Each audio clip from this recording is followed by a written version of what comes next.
365일 건강하게 사는 법을 알려드리겠습니다. 건강 365의 장원석입니다. 찬바람과 낮은 기온에 민감하게 반응하는 것이 바로 우리 몸의 혈관입니다. 이 혈관과 직접 관련된 질환 중 하나인 고혈압, 나이가 들수록 더 조심하셔야 하는데요.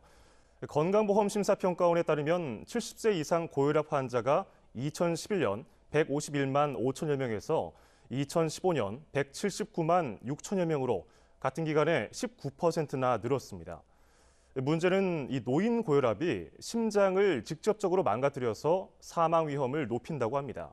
그래서 침묵의 살인자라고 불리는데요. 오늘은 이 고혈압에 대해서 자세히 알아보겠습니다. 내과 전문의 박찬희 원장과 함께하겠습니다. 안녕하세요. 네, 안녕하세요. 내과 전문의 박찬희 원장입니다. 오늘 고혈압에 대한 모든 것을 자세하고 쉽게 알려드리겠습니다.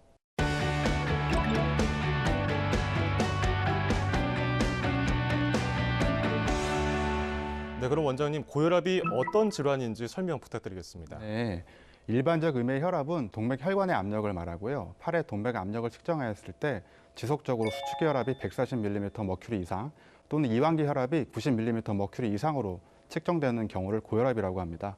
고혈압은 치료가 쉽지 않고 만성적으로 뇌와 심장, 신장, 망막 등의 표적 장기에 부담을 주어서 합병증을 유발하기 때문에 적절한 조절이 필요한 질환입니다. 예, 장기에 부담을 주는 치료가 어려운 질환, 고혈압. 고혈압 환자들이 요즘에 많나요? 네, 그렇습니다. 고혈압은 만성질환이어서 1년 내내 꾸준한 경향이 있는데요. 중년 이후의 연령층은 꾸준한 발병률을 보이고 있고요. 요즘에는 젊은 층의 환자가 늘어나고 있습니다. 그것은 바로 비만 인구가 늘어난 것이 중요한 이유라고 판단되고 있고요.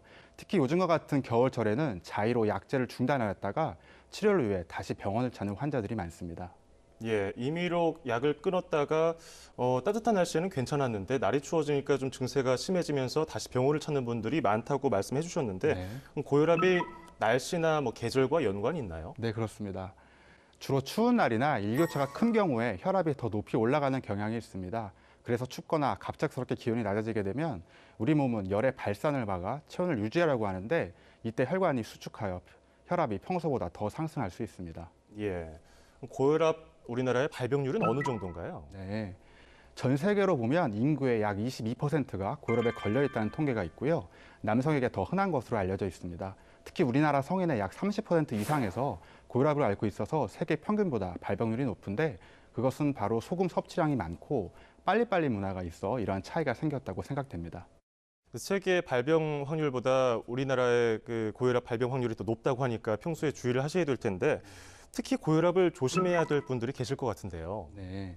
동맥경화가 있거나 관상동맥 질환, 신부전 등의 심장 질환자, 뇌혈관 질환자, 신장 질환이 있는 분, 망막 질환이 있는 분이라면 그 질환이 악화할 가능성이 커서 주의가 필요합니다. 또한 당뇨병이나 고지혈증, 비만 등의 질환이 있거나 흡연자라면 합병증이 쉽게 나타날 수 있어서 조심해야 합니다. 예, 특히 남성이 여성보다 고혈압 발병 확률이 더 높다고 말씀을 해주셨잖아요. 이 여성들은 보통 폐경 전후하고 건강 상태가 많이 달라지는데 고혈압도 차이가 크더라고요. 예, 그렇습니다. 폐경 전의 젊은 여성은 같은 나이의 남성에 비하여 고혈압 발병률이 낮지만 폐경 이후에는 남성과 동등한 수준으로 높아집니다. 이유는 바로 여성 호르몬 에스트로겐의 감소 때문인데요. 에스트로겐은 혈관의 이완을 촉진시키고 혈관 수축을 억제하며 신장 사구체 손상을 줄여주기 때문입니다.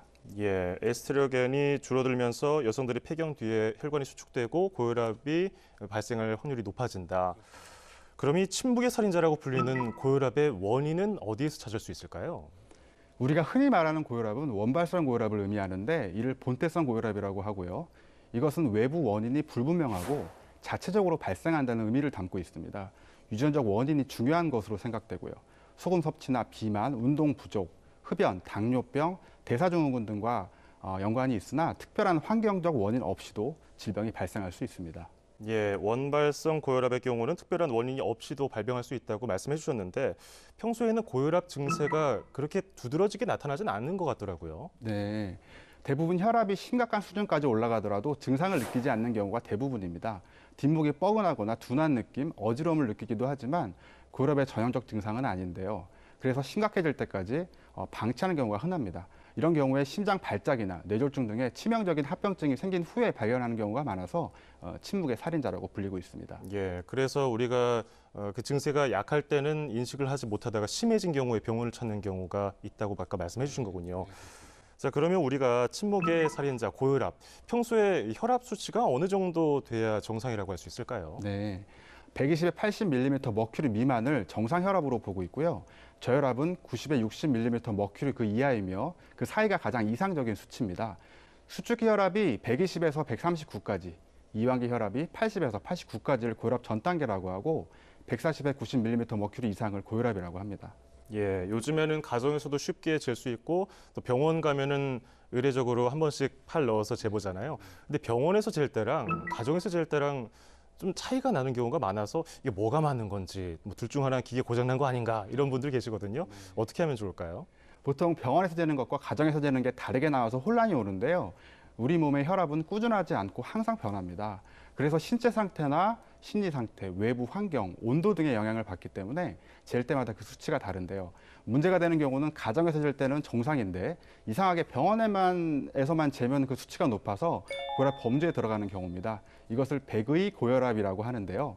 병원에 가면 대부분 환자들이 긴장을 하게 되는데 그것이 혈압을 올리는 원인이고 그 경우에는 가정에서 잰 수치가 평소 혈압에 더 가깝다고 할 수 있습니다. 예, 하얀 옷 입은 의사 선생님들만 보면은 긴장하기 때문에 혈압이 좀 올라갈 수 있다. 저도 진짜 긴장이 좀 되긴 하는데 그러면은 우리가 보통 병원에 들어오자마자 바로 혈압을 재는 것보다는 진료받고 나가면서 한 5분 정도 여유를 두고서 그때 혈압을 재면은 정상 수치가 나올 수 있겠네요. 그렇습니다. 예, 예. 혈압을 재기 전에 최소 5분간은 정신적 그리고 신체적 안정을 취한 후에 측정해야 합니다. 예. 그리고 혈압계의 높이는 심장의 높이에 맞추는 것이 좋고요. 식후에 바로 혈압을 재거나 측정하기 전에 흡연을 하지 않는 게 좋습니다. 마지막으로 두세 번 정도 측정해서 그 평균치를 보는 것이 가장 좋습니다. 예, 편안한 상태에서 혈압을 재야 정상 혈압이 나오니까 그걸 기준으로 삼아야 된다. 그리고 우리가 그 영화나 드라마에서 많이 나오는 장면이잖아요. 충격적인 소식을 들었을 때 주인공이 뒷목을 잡고 윽 하면서 쓰러지잖아요. 이게 갑자기 혈압이 높아져서 이렇게 뒷목 잡고 쓰러지는 건가요? 저도 TV나 드라마 같은 데서 흔히 보는데 예. 사실은 그렇지 않습니다. 일부의 사람들은 고혈압이 있을 때 뒷머리 부위에 두통을 호소하는 경우가 있는데요. 그 혈압 상승 그 자체의 원인보다는 극도의 스트레스나 불안감이 오히려 증상을 유발하는 경우가 많습니다. 특히 예. 갑작스러운 혈압 상승으로 인한 뇌출혈 등의 합병증이 생겼다면 이런 급격한 통증까지 느낄 수는 있습니다. 예, 합병증 있는 분들은 고혈압 관리를 더 잘하셔야겠네요. 자, 그러면은 혈압이 갑자기 올라갔을 때 어떻게 대처를 하면 좋을까요? 네, 가장 중요한 것은 심리적, 신체적 안정을 취하는 겁니다. 가능하다면 편한 자세로 앉거나 누워서 전신을 풀어주는 게 좋습니다. 또 일반적으로 사용하는 혈압약은 바로 혈압을 내리지 못해서 크게 도움이 되지 않기 때문에 약은 안 먹는 게 낫고요. 특히 이제 혈압약 중에서 혀 밑에 녹여서 투여하는 종류의 약이 있는데 이것은 빠르게 흡수돼서 신속한 혈압 저하 효과가 있으니 비상약으로 소지하고 있는 게 도움이 됩니다. 예, 그러면은 만성 고혈압을 앓고 계신 분들이거나 혹은 더해서 뭐 심혈관계 질환 갖고 계신 분들은 비상약을 항상 챙기셔야겠네요. 그렇습니다. 예. 그리고 고혈압도 종류가 있다고 하더라고요. 고혈압이 다 같은 고혈압이 아니었나 보네요. 네. 고혈압은 원발성 고혈압과 이차성 고혈압이 있습니다. 보통 나이가 들면서 유전적, 환경적 소인으로 고혈압이 생기는 경우를 원발성이라고 하고요. 이게 90에서 95%를 차지합니다. 반면 이차성 고혈압은 주로 사춘기 이전에 발생하고 드물게는 20대 초반의 젊은 성인에게 생기기도 합니다. 혈압을 올릴 수 있는 다른 질환이나 약물 등에 의해 생기는 경우인데요. 신장 질환이 있거나 신동맥의 협착, 갑상선 혹은 부신 호르몬 이상 등이 주요한 원인이며 피임약 등의 약제가 원인이 될 수 있습니다. 예. 그럼 크게 봤을 때 원발성, 이차성 이 중에서 우리가 치료가 잘 안 되니까 관리만 쭉 해오시는 분들이 있거든요. 그럼 치료가 가능한 고혈압 증세도 있나요? 네. 2차성 고혈압의 경우에는 원인 질환을 치료하면 완치할 수 있습니다. 예를 들어 그 갈색 세포종이라는 부신이 생기는 종양은 카테콜라민이라는 강력한 혈관 수축 물질을 분비하는데 이로 인하여 혈압이 상승하게 됩니다. 이 경우에는 종양을 제거하는 치료를 한다면 고혈압은 완치될 수 있습니다. 예, 뭐 아까 말씀하신 원발성 고혈압의 경우는 뭐 유전이라든지 원래 가지고 태어난 경우가 있기 때문에 치료가 좀 어렵지만 2차성 고혈압은 다른 원인을 제거하면 고혈압이 좀 완화될 수 있겠네요. 그렇습니다. 자, 그러면 고혈압으로 인해서 2차 질환까지 이어질 가능성도 있습니까? 네. 고혈압은 조기 사망을 유발하는 가장 중요한 위험 인자 가운데 하나입니다. 허혈성 심질환, 뇌졸중, 말초혈관질환, 심부전증, 대동맥류, 동맥경화증, 만성 신장질환, 고혈압성 망막질환 등을 일으킬 수 있습니다. 그리고 고혈압은 뇌기능의 저하를 유발하는데 인지기능 저하 및 치매 등도 일으킬 수 있습니다. 예, 고혈압이 치매까지 영향을 주는 줄 몰랐네요. 합병증을 일으킬 수 있으니까 조심을 해야겠는데 아까 고혈압은 나이가 먹을수록 더 조심을 해야 된다고 말씀해 주셨잖아요. 네. 그런데 나이가 어린 아이들도 이 고혈압을 조심해야 된다면서요? 네.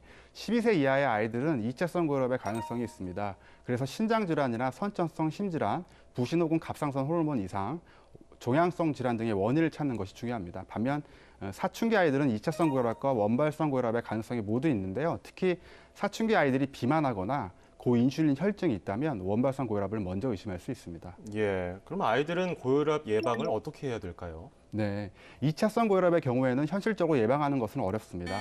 다만 원발성 고혈압의 경우에는 과체중 혹은 비만이 가장 중요한 원인이어서 적절한 체중을 유지하도록 하는 것이 중요합니다. 또 임신 중에 산모가 흡연을 하는 경우도 아이가 고혈압에 잘 걸릴 수 있고 모유 수유를 하는 아이들은 고혈압의 발생이 적다고 알려져 있습니다. 예, 아이 어른 할 것 없이 전부 다 고혈압은 어렸을 때부터 뭐 죽을 때까지 계속 관리를 해야 되는 질환이네요. 네. 자, 고혈압 치료는 보통 약물을 통해서 조절을 하지 않습니까? 네. 근데 이 혈압약 한 번 먹기 시작하면은 평생 먹어야 되기 때문에 좀 불편하다는 분들 많은데 실제로 계속 먹어야 됩니까? 네.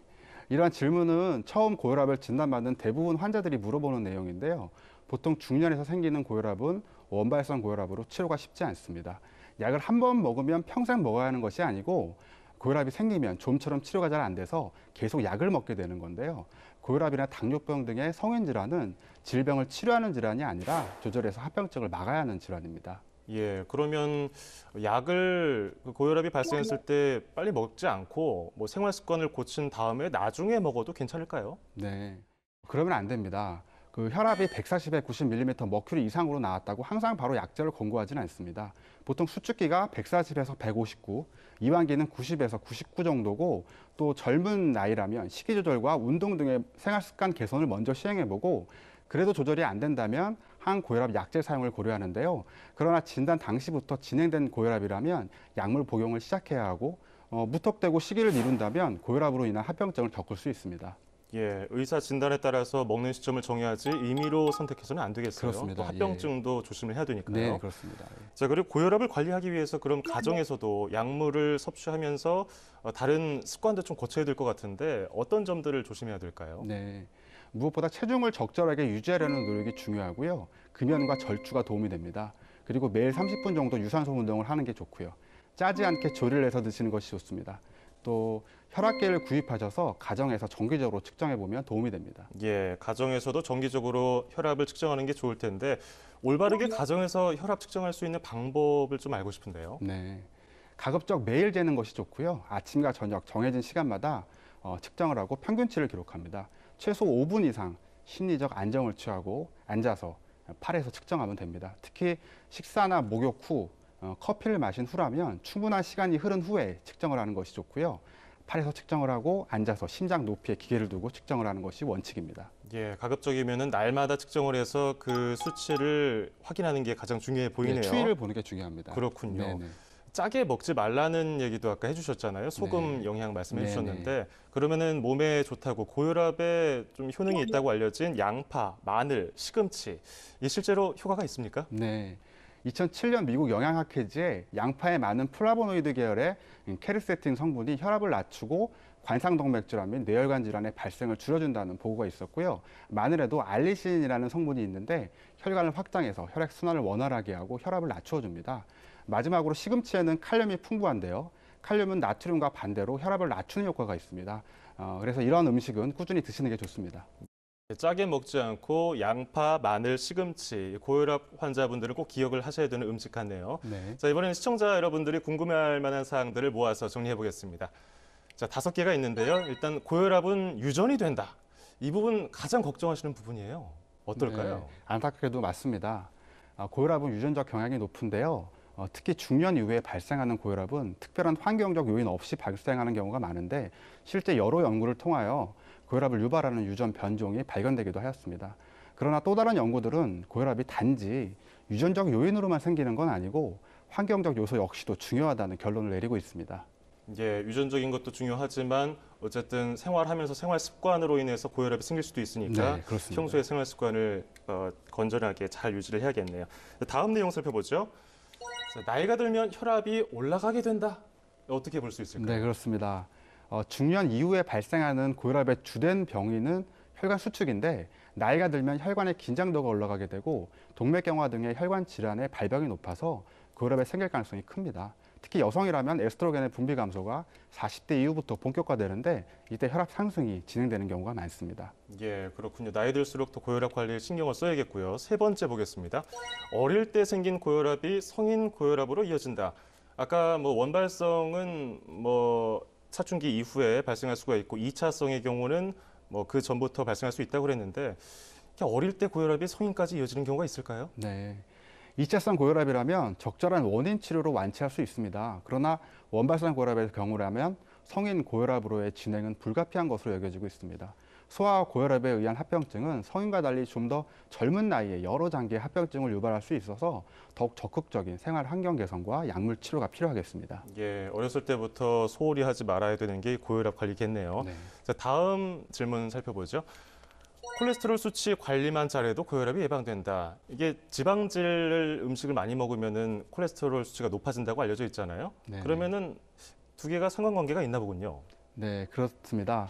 그렇지만 항상 그렇지는 않은데요. 물론 포화지방의 섭취를 줄이고 채소나 과일을 주로 섭취하여 콜레스테롤 수치를 잘 관리하는 것이 고혈압을 예방하고 조절하는 데 중요하지만 콜레스테롤 관리 그 자체만으로 고혈압을 100% 예방할 수는 없습니다. 고혈압은 어느 한 가지 원인에 의해서만 생기거나 예방할 수 있는 질환은 아닙니다. 예, 그렇군요. 콜레스테롤 그래도 너무 많이 먹는 것은 건강에 해로우니까 네. 좀 줄여야겠고요. 자, 마지막입니다. 고혈압을 관리하지 않으면 무서운 얘기네요. 실명할 수도 있다. 눈하고도 관계가 있나요? 네, 있습니다. 고혈압은 그 자체보다 합병증이 문제되는 경우가 많은데요. 망막도 고혈압으로 인해 손상될 수 있는 장기입니다. 특히 고혈압이 진행하면 눈의 망막 혈관의 변화를 초래해서 망막의 출혈과 삼출, 유두부종 등이 나타나서 시력이 감소하고 경우에 따라 시력 장애를 일으키기도 합니다. 그러나 실명까지 이르는 경우가 흔하지는 않으니 관리를 잘 하셔야겠습니다. 이 점도 꼭 고려를 해야겠네요. 네. 자, 오늘은 고혈압에 관해서 자세하게 알아봤는데요. 평소에 생활 습관을 잘 유지하는 게 중요해 보입니다. 오늘 도움 말씀 고맙습니다, 원장님. 감사합니다. 자, 이어서 건강 브리핑 시간입니다. 고혈압을 예방하는 방법 중에는 먹는 게 참 중요하죠. 오늘 건강 브리핑 시간에서는 고혈압을 예방하는 식사요법에 대해서 알려드리겠습니다. 지금 바로 확인해 보시죠.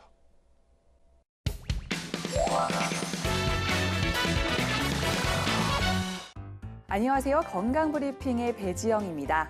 오늘 건강브리핑에서는 고혈압을 예방하는 식사요법에 대해 짚어드리겠습니다. 미 심장학회에서 발간한 자료에 따르면 고혈압을 높이는 요소는 과도한 염분 섭취와 음주가 꼽혔는데요. 염분을 섭취하면 우리 몸은 물의 배출량을 줄여서 몸의 염분 농도를 적절하게 유지하려고 하는데 결국 염분을 많이 섭취할수록 많은 물이 몸에 고이고 혈압이 점점 높아지게 되는 겁니다. 때문에 혈압을 낮추기 위해서는 염분을 적게 섭취하는 것이 중요한데요. 우리나라 사람들의 하루 평균 소금 섭취량은 약 15g으로 알려져 있습니다. 세계보건기구인 WHO의 권고 기준의 3배 가까운 섭취량인데요. 일반 사람들은 5g 이하로 낮추고 고혈압이 진행 중인 분이시라면 4g 이하로 낮추는 게 좋습니다. 작은 티스푼으로 소금을 뜨면 약 2g 정도이니까 작은 티스푼 2스푼 이상 넘지 않도록 주의해야 되겠습니다. 또한 가공식품 섭취도 줄이셔야 하는데요. 대부분 냉동식품이나 즉석식품, 과자나 인스턴트 식품에는 1회 섭취 분량의 하루 소금 권고 섭취량의 절반 정도가 들어있는 경우가 많습니다. 또 자연식품 중에서도 고기의 내장 부분과 조개, 새우, 게, 해삼 등의 해산물은 염분이 높으므로 주의하시는 게 좋습니다. 그리고 알코올 섭취도 고혈압을 일으키는 요인으로 지목되고 있는데요. 하루 30g의 알코올 섭취, 즉 여성의 경우 하루 1잔, 남성의 경우 하루 2잔 이하의 알코올 섭취는 오히려 고혈압 예방에 도움을 주는 것으로 연구돼 있습니다. 하지만 그 이상의 음주를 지속하면 혈압이 높아집니다. 하지만 술은 칼로리가 높고 안주와 같이 먹게 되기 때문에 살을 찌게 할 우려가 있습니다. 비만은 혈압을 높이는 요인이기 때문에 피할 수만 있다면 술을 안 마시는 게 고혈압 환자에게는 좋겠습니다. 또한 고혈압을 예방하는 영양소도 있는데요. 바로 칼륨입니다. 칼륨은 나트륨을 몸 바깥으로 배설시키는 역할을 합니다. 칼륨이 많은 채소나 과일을 먹어 칼륨 섭취량이 나트륨 섭취량보다 많은 경우 혈압이 감소할 수 있는데요. 하루 3.5g 정도 칼륨 섭취가 필요한데 이는 하루 3끼 한 주먹 이상의 채소 섭취, 하루 한 끼 한 주먹 이상의 과일을 섭취해야 충족시킬 수 있는 양입니다. 그리고 지방은 고혈압에 좋은 지방과 나쁜 지방으로 나뉩니다. 생선과 견과류에 든 지방을 제외한 모든 기름진 음식에는 포화지방이 대부분이라고 생각하면 됩니다. 포화지방이 특히 많은 버터나 아이스크림, 치즈, 돼지고기, 소고기, 소시지와 같은 가공육 등이 있는데 이들 음식을 완전히 안 먹을 수는 없지만 최대한 줄이려고 노력해야 합니다. 한편 오메가3로 대표되는 불포화지방은 고혈압에 좋은 지방인데요. 대부분 생선과 견과류에 많이 들어 있습니다. 고혈압은 뇌졸중과 심근경색 등의 사망으로 이뤄지는 심혈관 질환의 약 50%를 차지하는 기저질환으로 반드시 관리해야 합니다. 오늘 알려드린 고혈압 예방 식사요법을 잘 실천하셔서 건강한 겨울 보내시기 바랍니다. 이상 건강브리핑이었습니다.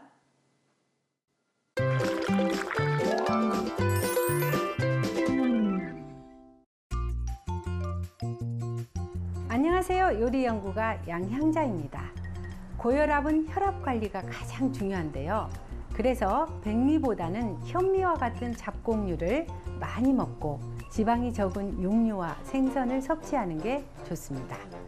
그래서 오늘은 혈압 관리에 좋은 현미를 가지고 건강에 좋은 에너지바를 만들어 보겠습니다.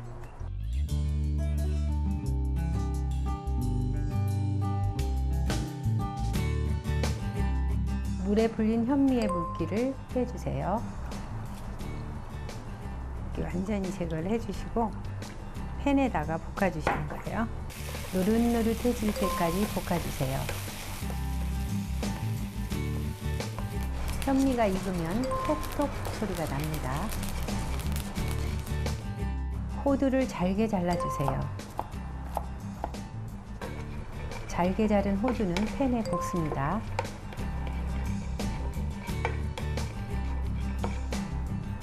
호박씨도 볶아주겠습니다.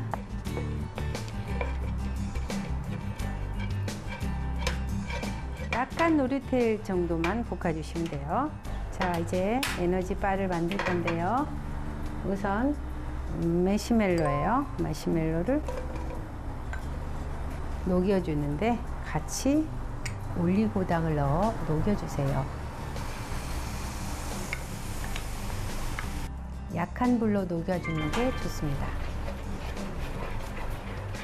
단맛을 위해 약한 소금도 넣어주세요. 여기에 이제 모든 재료, 호두도 넣어주고 또 현미 넣어주고요. 그리고 호박씨도 넣어주고 건포도도 넣어주겠습니다. 버무려요.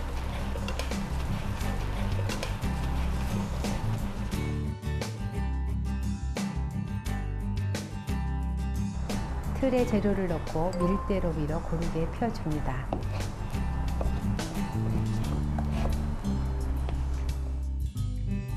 모양이 잘 잡힌 에너지바를 먹기 좋은 크기로 썰어주세요.